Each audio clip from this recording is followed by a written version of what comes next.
Okay, hey y'all. Welcome back to Trill Talk.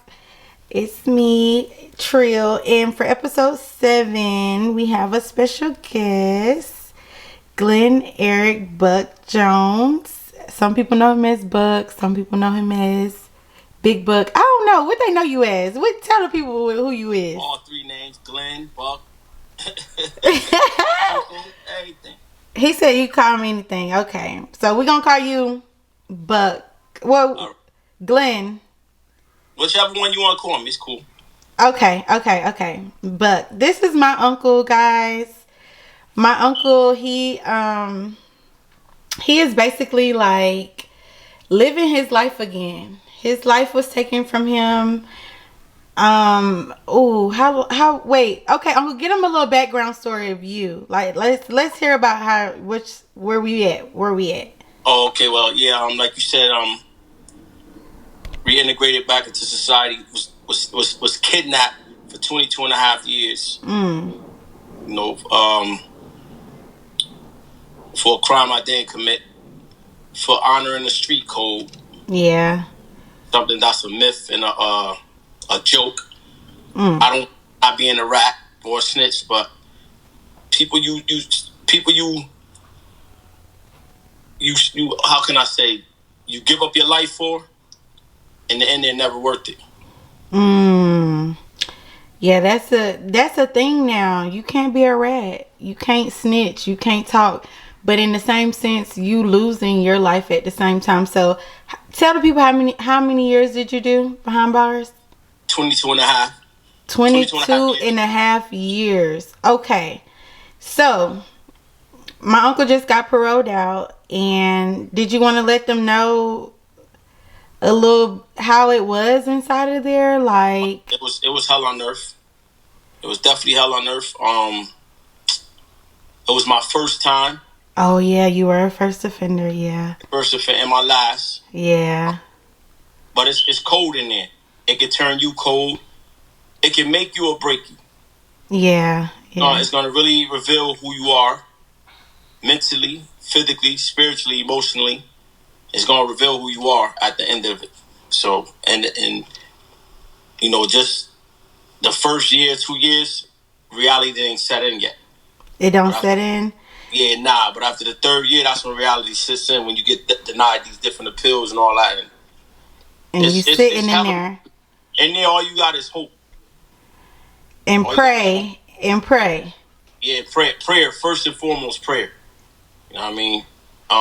Was there ever a time you felt lonely? Oh, of course. Many a time. Even though you speak to your family and stuff like that, and you're in touch with them, you still feel lonely, because you know that they're out there living their life, and you can't be there. And you see the pictures, you hear the phone calls, you hear the fun they're having, and it's like, yo, you feel alone. You are alone. Yeah, and it's just you in there. Just you. Without, not to be no spiritual, holy, because I'm not into that, holier than thou type of mentality, but God definitely, that's who got me through it. God. And I know that's who got me through it, first and foremost. So without that foundation, you're going to be lost. Yeah. I've seen brothers come in there sane, and I've seen them lose their mind. Wow. In the med line, every morning, every afternoon. So it's hell. It's definitely hell on earth, man. And like being told what to do all throughout the day, being driven out of slave in there, because the wages are slave wages. They're beneath, they're slave wages. You know what I mean? So, but was it enough for like commissary? Like, what was you working for? No. Me, I did multiple. I kept a job ever since I was in there. I was doing all types of, I was doing janitorial work, what they call tierman work. So I cleaned bathrooms, I did hallways, I cleaned offices, gyms, and then over the time, I started elevating in my job description, like far as becoming a patient care assistant, and then went up from that to becoming a certified nurse's aide, and also inquiring knowledge from college. Like I have college credits now, majoring in human services. Oh yeah, Uncle, didn't you graduate in there? No, yeah, I graduated. I got my diploma in there, but I didn't graduate. I didn't Oh, graduate okay. college yet. I still got 20 something more credits to have my associate's degree. Oh, But wow. right now I got to get this money. I got to work, so Yeah. that's on hold for a minute. Yeah, that's true. That's true. You gotta get back in society. Okay, Yeah. and I want to ask you too, cause me and my uncle, we reconnected since it's been a while. I remember my mom taking me to visit you, and it was traumatizing to me because it was just felt like giving you that hug and not knowing when the next time I'm gonna see you. It was kind of mind boggling. So I know it kind of touched you too to be the one that we're leaving inside of there. But do you feel like you're institutionalized? Like, are you still waking up at that certain time?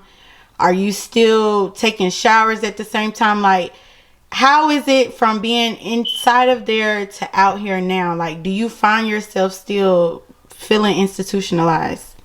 No, I wouldn't say definitely not. I take showers whenever I want to take showers. Oh yeah, that's true. I get up, I get up for work. I get up for a real job now. Yeah. I could walk outside. Just turning the doorknob is big. Oh So wow. I'm constantly in and out, outside, back and forth. And there, you don't have that privilege to go outside when you want to go outside and breathe that fresh air, whether it's cold, hot, or whatever. They want to use the inclement weather every time they don't want to go out because that's how the COs run the jail. So institutionalized, I definitely wouldn't say that. Is that even a thing, or you think somebody, or No, you think? it's definitely a thing. No, it's a thing. Okay. Okay, I will say this: I do still wash my boxes out, but before you put them in the laundry, I do still do that. So, What about certain foods you ate in there? Do you still like have a certain craving for a snack? Maybe you had in there, like you want out here now. Nope. Like I my favorite meal in there was these things you call tuna wraps. Okay. Fish, mackerel, and tuna mixed together with chips and stuff like that. I made one of those one time, and that was like months and months and months ago, and it was still good, but that ain't what I do. Yeah, you thought about jail when you made it. Like, hold on, I ain't in there no more. Yeah. Oh, okay. That's one thing I did. I continued to keep doing was I washed my boxes out, and I think I was doing that actually before I even was kidnapped. To be honest with you, and I think I did that because I'm a neat freak. Yeah, you are. You are the neatest person I know. That's how mommy raised us. Yes. Me and my to be. So yes. trickle down to some of the kids. So yeah, it did. It did. Okay, and then another question that I have for you was it okay? So I'm gonna just go ahead and say, yeah, because I'm witnessing my uncle coming back into society. He's not down and out. I mean, I seen this man come home, and he came home. His mom was gone. He did lose his mom, unfortunately. So coming home and just thinking like that was somebody that you wanted to come home to. Yeah. How did you cope with that? Because Uncle, I haven't even seen you even like get quiet about the situation. I mean, you're really dealing with it really well, and I commend you for doing it. I really do. Well, I take some of that, but I got my days. Okay. I have my days, but what I do, I try to be honest. I just try to keep moving, stay busy, and I haven't. And to be honest with you, I haven't dealt with it yet. That or my son's death. Oh yeah, and then I was gonna bring up Tyrone as well. Yeah, I know his birthday coming up, and we was getting to know each other through letters and stuff like that. But I haven't dealt with it yet, and I'm not gonna lie, 'cause I love my family. You know what I mean? So that's the first. I'm not gonna lie to y'all, but y'all haven't dealt with it. It's hard, but I just ask God for the strength. So it's like something that you just keeping down. You don't want it to come up right now, like. Yes, exactly. Okay, so that was a struggle that you're dealing with. My uncle also has multiple kids. Yes. Whose kids now they have kids, so he's also a grandfather.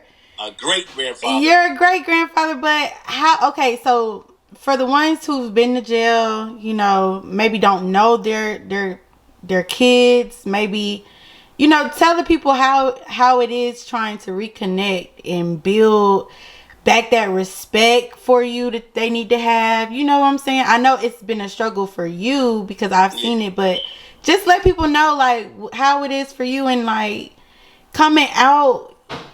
I don't know. I guess it's just hard to just demand that respect. Like, no, I'm still y'all dad. Yeah. I'm So still daddy. I would say that once you adjust and you accept that your kids have different personalities and they're not all the same and they're not gonna be the same, Yeah. and they are grown, Yeah. then it's easy to cope with. And what I say to that is love those that want to be loved, those that want to be messy from a distance. It's no disrespect. It's no slate or slide, whatever you want to call it. But it's just that you can't allow nothing and no one to disturb your peace. When you already got something that's deeper than any of them, that's bottled down. You came home and your mother was gone. You was trying to get home to your mother. So you sat there and admitted to a crime you didn't commit to get home to your mother. And then your mother, you know what I mean? So that's something that it's like it's another challenge that I feel like I've overcome because I'm not gonna go back and forth with them, but you have parents that are more aggressive. Yeah. They're gonna go against that with a different mentality. Me, I walk away because I feel like I've been gone so long, and you know it's if you want me in your life, I'm there 110%. If you don't, I can't force that either. So you have to be able to just say, you got to love you first. Yeah. You know what I mean? Because if you don't love you first, you can't love nobody else. Yeah, that's true. That's true. If you don't protect your peace and your happiness, you can't be that for nobody else. That's true. And then I got my kids that do love me. That's around and that's there, and they love me unconditionally. Mm-hmm. Through ups and downs. Yeah. Bad and worse, still we rocking hard body. So you know what I mean?